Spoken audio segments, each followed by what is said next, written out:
Fala galera, boa noite. Boa noite é porque eu tô falando aqui de. São 1 da manhã agora. A gente vai começar a gravação do episódio aqui de hoje, né? O artigo de hoje que eu queria mostrar pra vocês foi o artigo novo que a gente postou no blog, né? O nome é Como Fazer um Projeto em Data Science. A gente pensou em fazer esse artigo porque a gente vê por aí muitos cursos, muitos lugares, né? Ensinando muitas ferramentas. O que você pode fazer para aprender, como é que você importa, como é que você usa Python, como é que você usa as coisas, né? E a gente sentiu que estava faltando um pouco do o que eu faço com essas ferramentas, qual é a estrutura que eu sigo, qual é a metodologia que eu posso utilizar em um projeto. Esse tipo de conhecimento é muito importante, porque no final das contas tem uma sensação que eu gosto muito.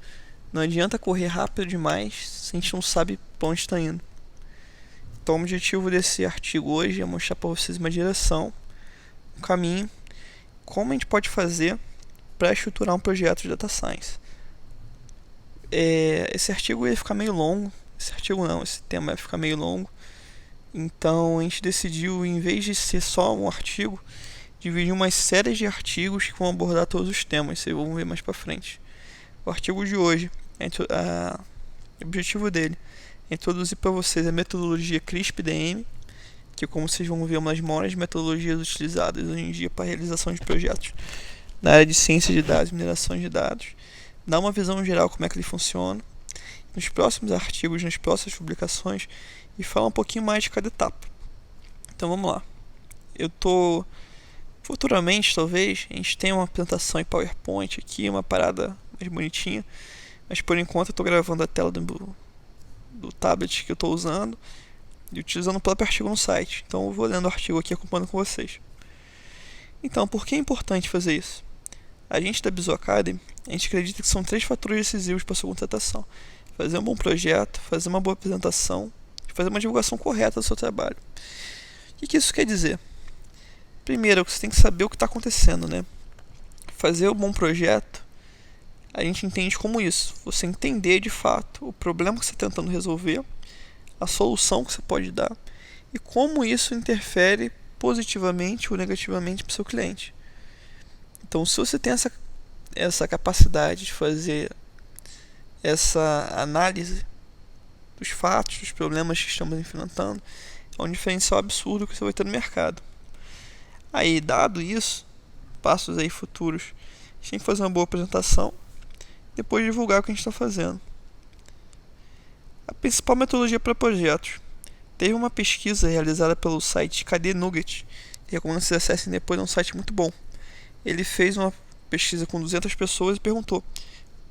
Essas pessoas imaginam que sejam pesquisadores, cientistas de dados, analistas. Você está perguntando para qualquer um. Fez a pergunta: qual é a principal metodologia que você utiliza para projetos de análise, mineração e exploração de dados? Aí eles falaram que no topo disparado, né, tem a CRISP-DM com 80% dos votos. A segunda é a deles própria, varia de cada cientista, né? Então acho que isso não é uma metodologia única, varia de cada um. E o terceiro lugar foi 8,5%. Ou seja, nitidamente essa CRISP-DM parecia ter uma vantagem absurda em relação às outras. A gente foi estudar um pouquinho mais para descobrir o que era ela.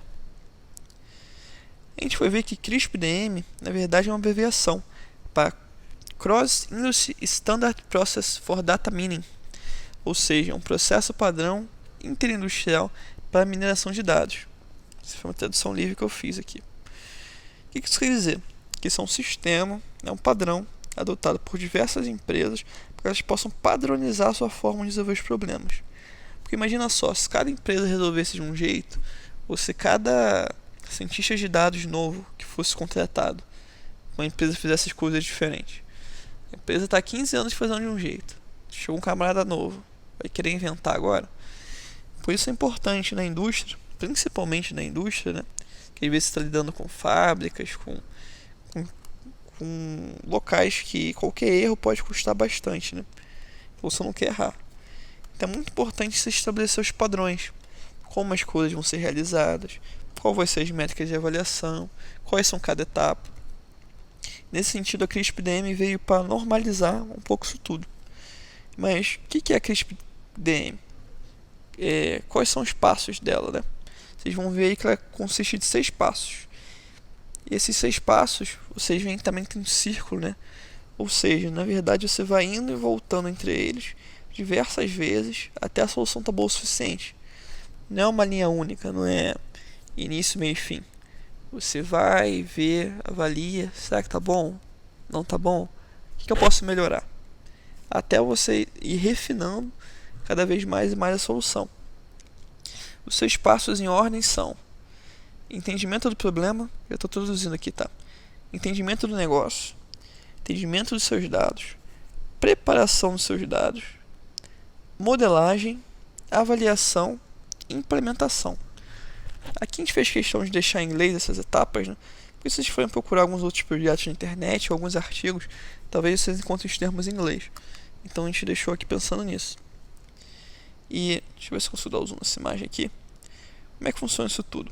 Resumidamente, basicamente você tem a primeira etapa de um entendimento do negócio. O que é o entendimento do negócio?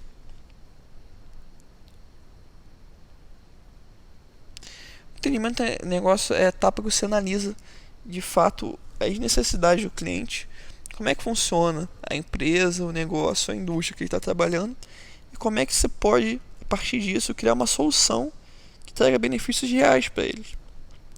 Nessa etapa, fazer alguns tipos de pergunta, né? Alguns tipos de questionamentos próprios.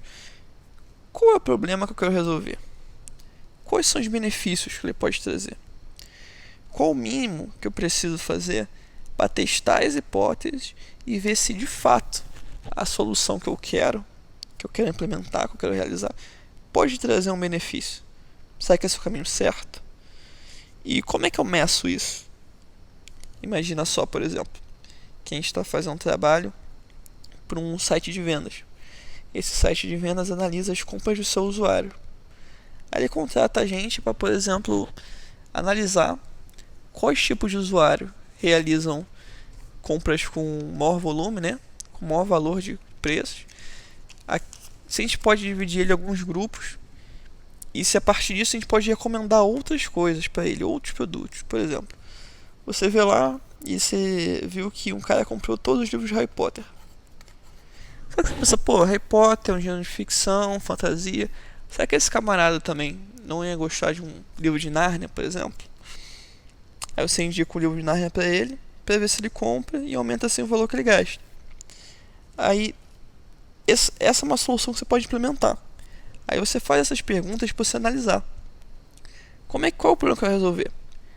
Eu quero, então, indicar outros produtos para clientes que eu já tenho, a fim de tentar aumentar a longo prazo o número de vendas que eu realizo. Show! Qual é o benefício que isso pode trazer? Isso pode ter mais lucro. Ok. Quais são as métricas que eu posso usar para medir isso? Quer dizer que eu vou oferecer os novos produtos, eu vou fazer o quê? Pelo lucro total? Pela porcentagem de produtos novos que ele comprou? Por uma análise antes e depois? Enfim, cada caso vai ter uma abordagem específica. E só que uma das etapas mais importantes é essa, porque é aqui que definimos o problema e a direção que o nosso projeto vai seguir. Voltando àquela citação, não adianta a gente correr muito rápido se a gente tocar no lugar errado. Então, nesse ponto que a gente toma o norte, a gente fala para lá que a gente tem que ir e segue nessa direção. A segunda etapa é o entendimento dos dados. É nessa etapa aqui que às vezes você não tem dado nenhum, né? Nessa etapa que você começa coletando os dados, você vai coletar eles do zero, ou você importa. Às vezes já tem um banco de dados, já tem uma planilha, já tem uma tabela. Você vai simplesmente importar e começar a utilizar. Eu pessoalmente gosto de separar essa etapa em outras 4 etapas, que são, primeiramente, a coleta, né, dos dados ou a importação deles, que é quando eu tenho esses dados em mãos. A segunda é o pré-processamento dos dados, e aqui eu percebi agora que no site está errado. A terceira etapa é descrição inicial dos dados. E a outra é análise exploratória. E cada uma dessas etapas. No pré-processamento dos dados, a gente vai ter um artigo falando só sobre isso mais pra frente. Mas só resumindo. É quando nem todo dado que a gente recebe está bem estruturado. Ele foi posto na planilha certinho, ele foi feito da melhor forma possível, ou se às vezes não teve nem cuidado da pessoa que está anotando o dado em deixar ele ali. Então nessa etapa, é uma etapa que a gente faz pequenas correções que não mexam muito no sentido, não mexam muito na estrutura dos dados, só que possa corrigi-los e deixar mais fácil de trabalhar. Por exemplo, eu estava mexendo com alguns dados uma vez, que ele fazia uma das variáveis, né? Era o tamanho das piscinas que as casas tinham. Eu tinha várias casas, né? De cada casa eu tinha várias propriedades. Uma das propriedades era o tamanho da piscina. Isso no número real, né? Então podia ser 1 metro quadrado, 2 metros quadrados, 5,12 metros quadrados. Só que para as casas que não tinham piscina, em vez do cara escrever 0, que faria sentido, né? Tipo, não tem piscina, ele colocou NA, ou seja, símbolo de valor ausente. E quando você põe símbolo de valor ausente, não quer dizer que é igual ao valor 0. Símbolo de valor ausente quer dizer que esse dado não foi coletado. Ou seja, a gente não ia saber a diferença de uma casa em que a gente simplesmente não sabe o tamanho da piscina de uma casa que não tinha piscina. Eram coisas diferentes. Nosso banco de dados estava errado. Então, por isso, nessa etapa de pré-processamento, a gente fez essa mudança. A gente rodou um script lá e falou, ó, para toda casa que tiver escrito que não tem piscina, que o valor está ausente, na verdade quer dizer que ela não tem piscina, então o valor da área é 0. São esses pequenos tipos de melhoria que fazem um tratamento melhor dos dados para você modificá-los de forma que te beneficie. A próxima etapa seria a descrição inicial. A descrição inicial nada mais é... Deixa eu ver se eu botei aqui. Não botei aqui não. A descrição inicial nada mais é do que você entender o que está acontecendo. Quais são os dados que eu tenho, quantas colunas eu tenho, essas colunas, como é que é o tipo de dado. É uma string?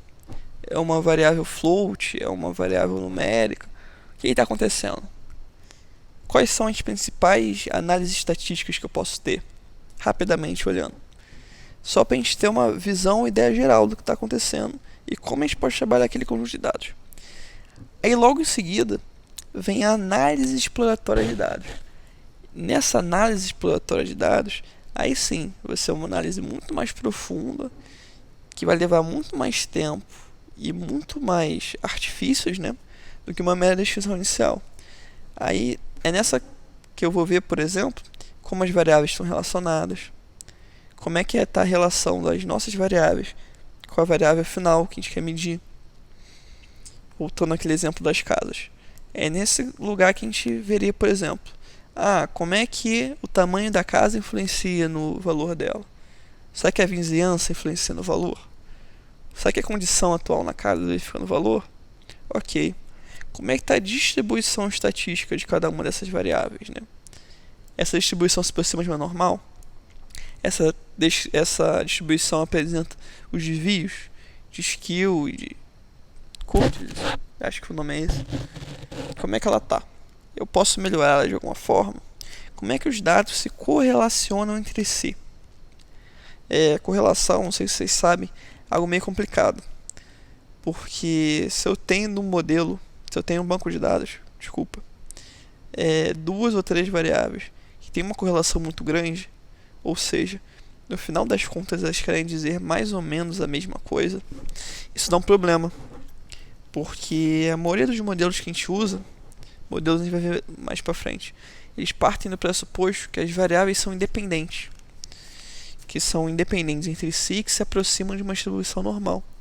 Então quando eu ponho três variáveis muito correlacionadas, conforme o algoritmo vai tentando prever os resultados, isso vai atrapalhar ele negativamente. Então um dos pontos que a gente faz nessa etapa é justamente tentar deixar o mais independente possível. Nesse banco de dados das casas, por exemplo, eu tinha a variável ano de construção da casa, ano de construção da garagem e o ano de reforma da garagem. Sendo que se a garagem nunca tinha sido reformada, o ano de reforma era igual ao ano de construção. Então, enfim, essas três variáveis estão basicamente falando a mesma coisa. Então a correlação delas está muito alta. Então a gente tem que fazer algum tipo de tratamento, algum tipo de modificação para que isso não influenciasse mais para frente no nosso modelo. Tudo isso é feito na análise exploratória. Resumindo, é o ponto em que você quer ter uma visão e entendimento aprofundado de como estão os seus dados, como eles se distribuem, correlacionam e a relação deles com a variável alvo, que é a variável que a gente vai tentando prever. A terceira etapa é de preparação dos dados. Principalmente machine learning, né? Quando a gente for ver deep learning, aprendizado profundo, redes neurais profundas, essa etapa talvez não seja tão necessária. Com certeza menos necessária do que é em data science, em machine learning em geral. Por quê? Em machine learning, a gente usa muito, ainda depende muito de dados estruturados. Ou seja, nossos dados têm que ter uma certa lógica, tem que ter uma certa estrutura, uma certa coerência, para que nosso modelo consiga reconhecer os padrões presentes e, a partir desses padrões, tirar informações úteis. Então, não pode estar uma bagunça os nossos dados. Eles não podem estar desorganizados, eles não podem estar de qualquer jeito.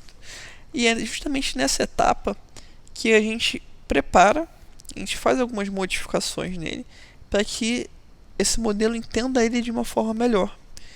Para que no final das contas nosso modelo tenha um desempenho maior em cima disso. Algumas coisas que a gente pode fazer, né? A limpeza dos dados, tratar os dados ausentes. Vocês vão ver mais pra frente, tratar dados ausentes é um tópico interessante. Provavelmente vai ter um artigo por si só aqui no blog um dia. Porque é simplesmente quando a pessoa, você tem um dado faltando. E aí o que você faz com ele? Você elimina aquele exemplo? Você põe algum valor? Você põe alguma média ali? Dá pra tirar? Não sei. Isso é algo que a gente tem que ver com calma. O tratamento dos outliers, né? Que são aqueles pontos fora da curva. Tá todo mundo seguindo um determinado padrão.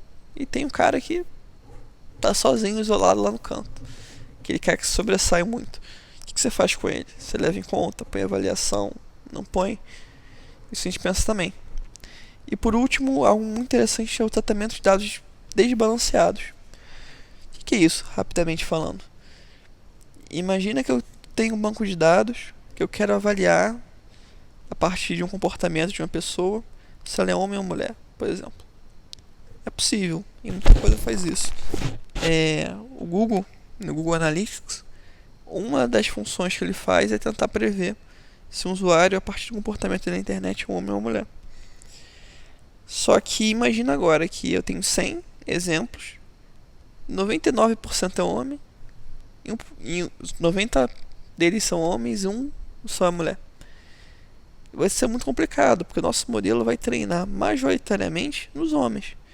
Então, se eu tivesse um modelo que eu simplesmente olhasse e falasse, é homem, independentemente do que fosse, o modelo é esse. Ele pega um exemplo e fala que é homem. A gente ia ter uma precisão de 99%.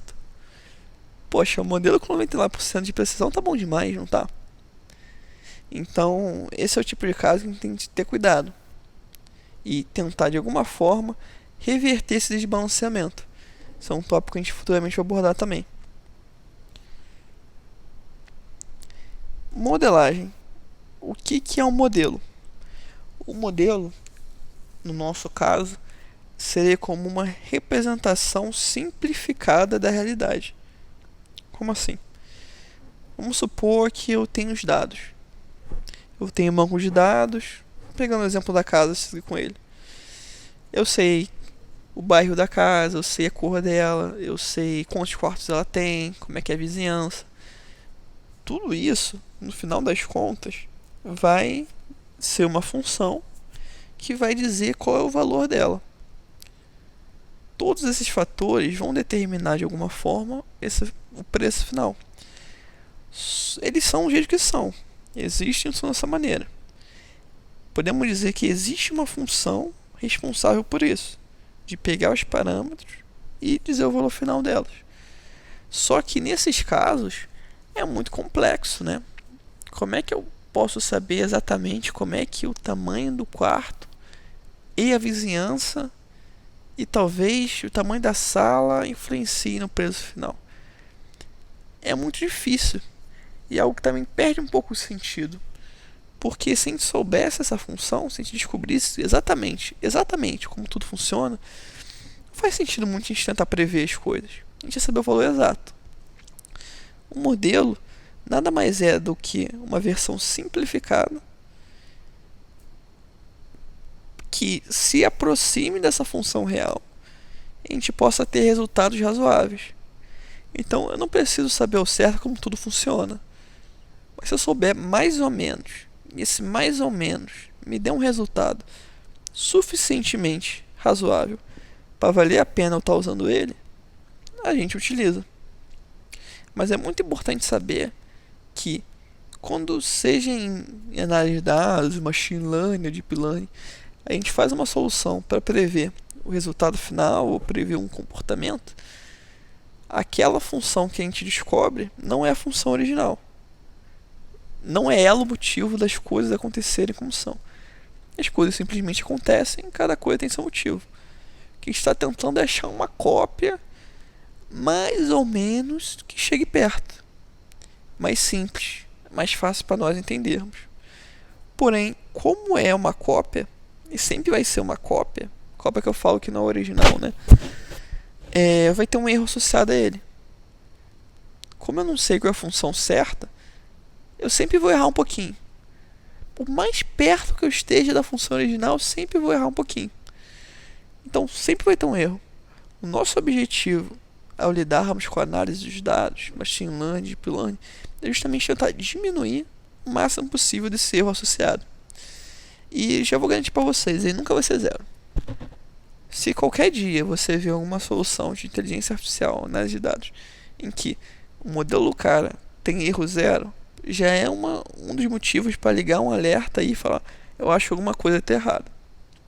Alguma coisa não tão legal está acontecendo aqui. Porque esse não é o nosso objetivo, isso não é o que normalmente acontece. Mais para frente, ao longo do curso e dos artigos, a gente vai explicar algumas formas que a gente tem de maquiar os nossos resultados, em que fazem que os modelos pareçam ter uma precisão muito mais alta do que eles na verdade realmente têm. Como podemos evitar isso e como identificar quando isso acontece? Porque na verdade a gente não quer não interessa um resultado ilusório pra gente, né? Não interessa que conforme eu esteja treinando nosso modelo para a gente resultado é muito bom. Eu quero que esse resultado seja presente na prática. Quando eu faço uma implementação real de um projeto, de uma solução que apresente um bom resultado. Então não adianta ficar mascarando ele, maquiando para que isso não aconteça. E quando ele for testar em campo, vai dar errado, se estiver assim. Enfim, eu estou me alongando demais aqui. Essa etapa basicamente são duas formas. Você cria um modelo e você treina ele. Muito em redes neurais, aprendizado profundo, segue exatamente isso. A criação do modelo, você define como é que sua rede neural vai funcionar, qual vai ser os parâmetros, quantas camadas tem. Depois você realiza o treinamento dela. Conforme a gente mexe com machine learning, seria talvez um pouco diferente, porque existem diversos modelos disponíveis, né? Eu posso fazer uma árvore de decisão, eu posso fazer uma máquina de vetor, eu posso procurar um hiperplano, posso fazer uma regressão. Enfim, tem diversos tipos de modelo. E uma coisa que é considerada boa prática é você pegar vários modelos, treiná-los um pouco e ver qual deu o melhor resultado e qual está parecendo ser aquele que vai dar mais certo. Aí a partir do que parece estar dando mais certo, você escolhe ele e vai aprimorando. Então, talvez antes da criação do modelo aí adicionasse mais uma etapa, que é escolher qual tipo de algoritmo ou qual abordagem vamos utilizar. É justamente isso. Vai ser uma regressão? Vai ser uma árvore de decisão? Como é que vai ser? Mas basicamente é isso. Depois de escolhido qual modelo, você cria ele e você treina. E a partir do treinamento, em que o seu modelo vai olhar os dados e tentar retirar padrões. Como é que está acontecendo aqui? Como é que eles estão se comportando? Como é que é a relação geral entre eles? São essas perguntas que eles tentam resolver nessa parte. Depois a parte seguinte, que é a avaliação. Nem sempre o nosso modelo é bom, né? Nem sempre o nosso treinamento que a gente fez conseguiu ser bom o suficiente para ele ser utilizado na prática. E nós precisamos saber como é que ele está funcionando, qual é a precisão dele, qual é a acurácia dele. Mais pra frente a gente vai ver que são coisas diferentes, né? Precisão e acurácia. Como é que ele está interpretando os nossos dados? Aí é nessa etapa que a gente vê isso. Normalmente, os dados são divididos. Você não usa todo o seu banco de dados no treinamento. Você divide ele em... Se for valores que eu gosto de usar aqui, não necessariamente vão ser sempre essa proporção. 70%, 20% e 10%. Ou seja, 70% dos dados são usados para o treinamento do modelo, para ele tentar identificar os padrões e reconhecer o que está acontecendo. Depois disso, a gente usa 20% para testar. Ou seja, são dados novos que nosso modelo nunca viu, é a primeira vez que está se deparando com eles. E de fato eu vou ver, nosso modelo está acertando, está errando, o quanto ele está errando, onde ele está errando, por que ele está errando. Então é muito importante disso. Mais pra frente também a gente tem a... Eu sempre tô falando mais pra frente, né? Porque vocês veem que esse assunto é muito grande, muito abrangente. Abordar ele de uma vez só ia ser muito complicado. A importância de nós nunca avaliarmos o nosso modelo nos dados em que eles são treinados. Porque um problema que a gente tem, ainda mais quando a gente usa o poder computacional muito grande, hoje em dia disponível, que nossos modelos podem simplesmente decorar a solução. Imagina que você está fazendo uma prova. Você tem duas opções.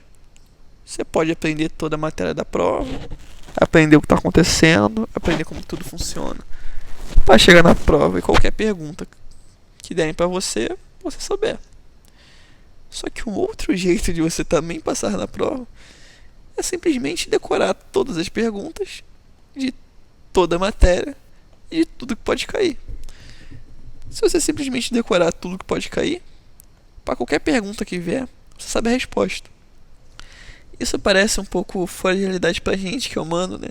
Mas para as máquinas em geral, elas conseguem fazer isso. Inclusive, é um fenômeno que a gente chama de overfitting. Overfitting é quando a máquina literalmente decora os padrões que estão acontecendo ali. Então, quando você realiza o teste em cima dos dados que você treinou, ela está com esses padrões decorados. Então, como ela está simplesmente decorada, ela simplesmente dá a resposta certa. Você pensa, caramba, meu modelo está muito bom, né? 90 e tantos por cento de precisão. Mas, de novo, isso é ilusão. Quando for posto em campo, quando for testado de fato, se é uma solução que faz sentido, o resultado vai ser muito ruim. Inclusive, quando a gente plotar os gráficos a gente costuma prever, né, o erro que a gente tem e a precisão para cada um dos cenários, o de treinamento e o de teste. A gente vai ver que o de treinamento é sempre um pouquinho melhor do que o de teste, justamente por causa disso, que o nosso modelo está decorando as coisas ali, então ele já sabe mais ou menos como é que funciona o treinamento. E quando ele vai, a partir dos dados que ele aprendeu, generalizar, é importante usar essa palavra aqui, generalização, para outros dados, para outras situações, ele perde um pouco dessa capacidade. Então você sempre vai ter um pouquinho menor ali no teste do que no treinamento. Agora eu vou entrar num tópico um pouquinho mais avançado, mas só porque talvez eu tenha acabado de falar besteira. Existem casos em que a gente, no treinamento, a gente tenta dificultar a vida do nosso modelo. Como assim? Em redes neurais, vocês vão ver a opção de dropout. Dropout é quando eu, propositalmente, durante o treinamento, começo a desativar aleatoriamente algumas partes da nossa rede. Qual o objetivo disso? Eu vou falar isso rapidamente, não é o objetivo do vídeo de hoje. O objetivo disso é você deixar o treinamento mais difícil para o seu modelo. Para o seu modelo ficar tão bom, que quando ele for pro campo, né, para os dados reais de fato, ele tá bem. Aquele famoso ditado, né, jogo difícil, treino fácil. É como se alguns treinadores fazem isso, né? uma pessoa vai treinar corrida, ela põe aqueles pesos na perna, ou um colete, fica correndo com peso. Aí corre com 5, 10, 15 quilos a mais, dependendo. Aí quando chega a prova dela mesma, que a pessoa precisa correr rápido, ela tira o peso. Aí ela tá correndo com 15 quilos mais leve. Então ela tá correndo muito mais rápido que ela treinou. Então talvez eu tenha me equivocado ali mais cedo. Existem casos em que o erro do teste é menor do que o erro do treinamento. Mas são casos bem mais específicos, em geral não é o que a gente vai ver. E esses 10% aí, como é que ficou? Esses 10% é pra gente dar uma medida final pro nosso modelo. Por quê? Porque se a gente voltar aqui em cima, a gente está vendo aqui que não é uma linha reta, não é início ao fim, é todo um ciclo. Bom, então o que acontece? Principalmente nessa parte de preparação dos dados, modelagem e avaliação. Eu vou preparar os dados, modelar e avaliar. Se minha avaliação for ruim, eu tenho que voltar. Eu preparo melhor nossos dados, mudo meu modelo e testo de novo. Prepara melhor o dado, muda o modelo e teste de novo. Só que aí tem problema. Acaba quando você vai indo e voltando, você começa a conhecer o seu banco de dados de teste.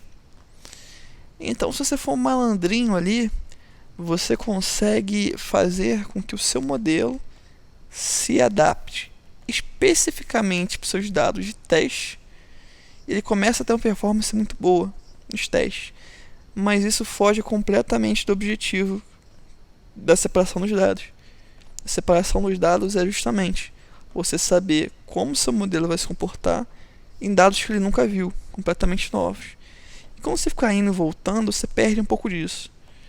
Então esses 10% é tipo um selo de qualidade final. A gente vai ir e voltar, até que a gente achar que ele está bom o suficiente. Isso que a gente ter certeza que ele está o melhor possível, a gente vai fazer um último teste, uma última avaliação nesses 10% de dados. Aí o resultado que sair desse teste, a gente vai imprimir, vai colar no modelo e falar, ó, é isso aí, tá feito, esse modelo tem essa precisão, essa performance, essa qualidade, nada mais. E agora a última etapa, né, que é a implementação de fato. Depois de você achar o modelo, se você vai ver, normalmente a gente criando modelo é coisa simples, né? São objetos ou são programas, softwares que a gente vai ter que vai condensar todo o nosso modelo e todas as nossas soluções. Aí a partir daí, é a última etapa, eu preciso de fato entregar a solução.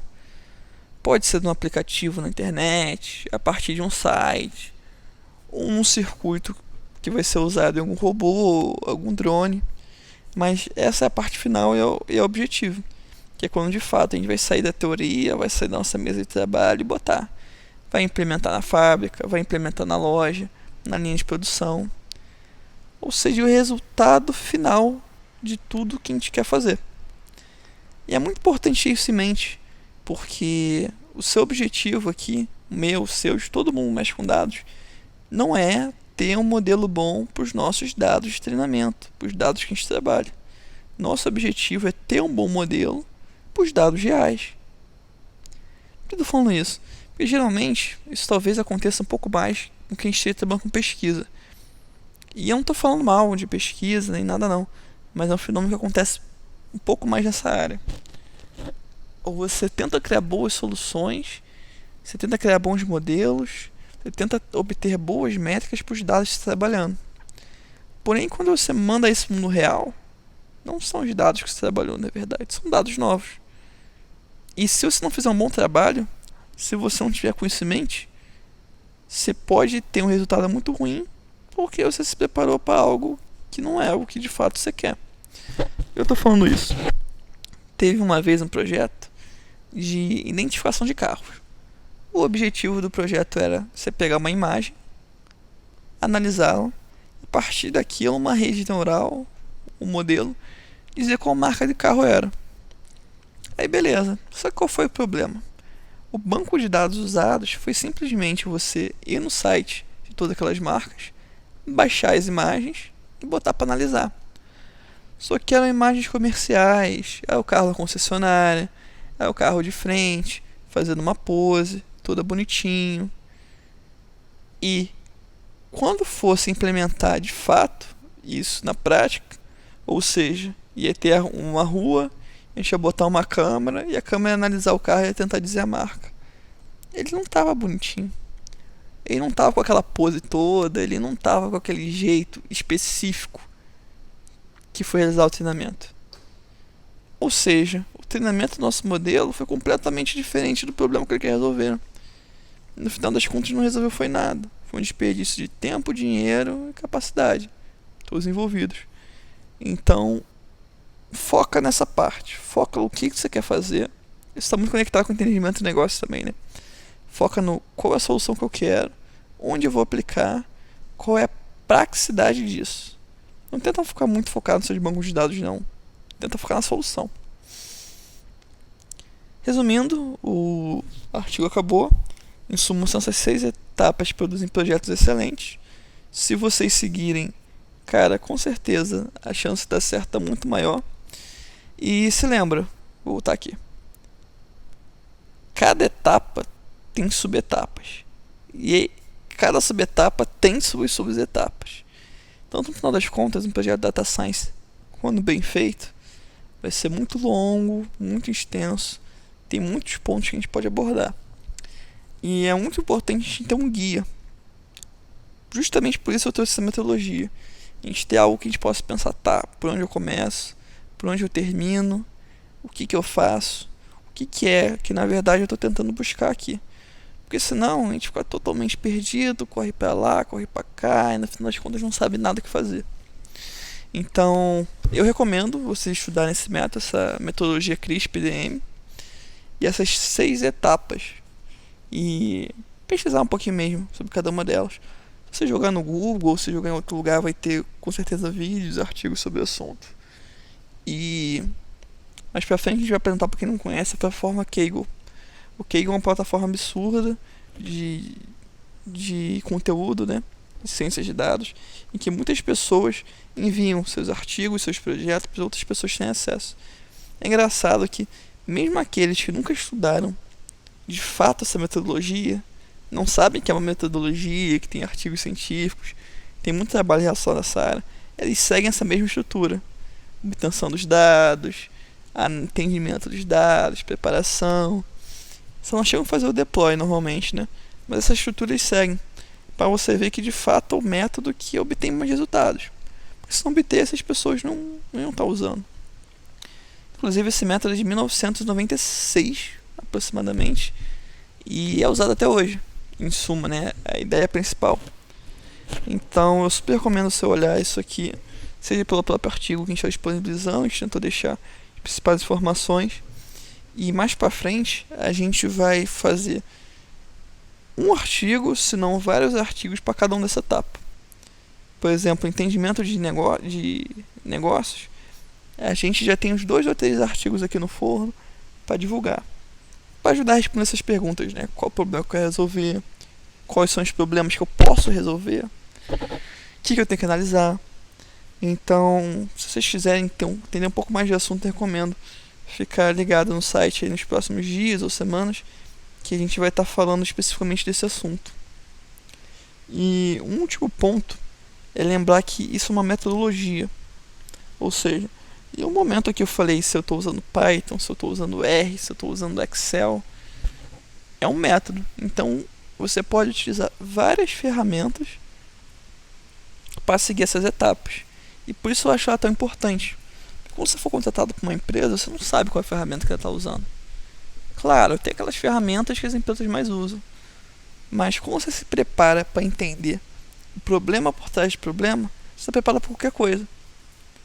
Se amanhã criarem uma linguagem de programação nova, feita só para análise de dados, e substituir todas as ferramentas que a gente tem no mercado, se você tiver com esse método e saber o passo a passo, você vai saber exatamente o que tem que fazer e não vai cair por terra.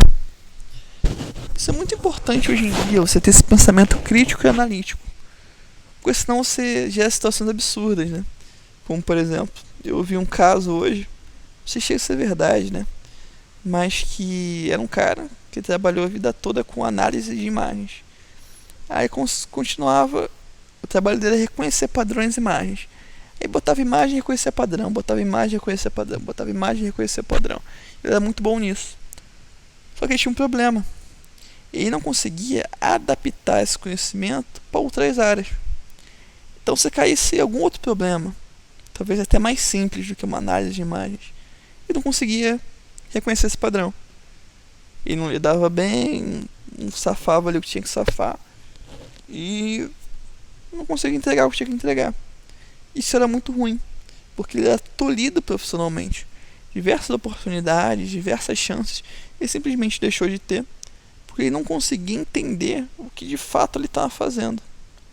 A estrutura por trás dos seus passos. Ele focava muito na ferramenta, isso imagino eu. Focava muito eu tenho que fazer exatamente isso. Se eu tiver que fazer qualquer coisa diferente, não vou dar certo. Então isso é um caminho perigoso. Foquem na metodologia. Foquem na direção. Foquem no caminho. Os passos que a gente vai dar aí no meio, a gente decide. Mas nosso destino tem que estar certo. Então é isso. Agradecer a todos vocês. O artigo de hoje foi esse. Se você quiser ter acesso, né, tá ao site Bizu Academy. E a gente está com o e-book também interessante no site. Se vocês quiserem baixar, é um pouco sobre o tema. Enfim, boa noite a todos. Eu espero que vocês tenham gostado do vídeo. Um abraço.